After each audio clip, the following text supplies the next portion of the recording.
Baldev, blue, બેટા અહીંયા આવ, અહીંયા આવ.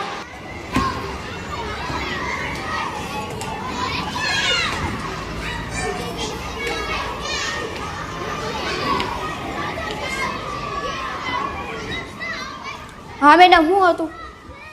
એક તો તું 12 ને બદલે 1 વાગે આવ્યો, મોડો આવ્યો, અને ફરી પાછો જેવો ક્લાસમાં ગયો તરત જ દફતર લઈને તું પાછો બહાર ક્યાં જઈ રહ્યો છે? સાહેબે મને એમ કીધું કે હું કાંઈ અહીંયા વેલા કપડાં પહેરી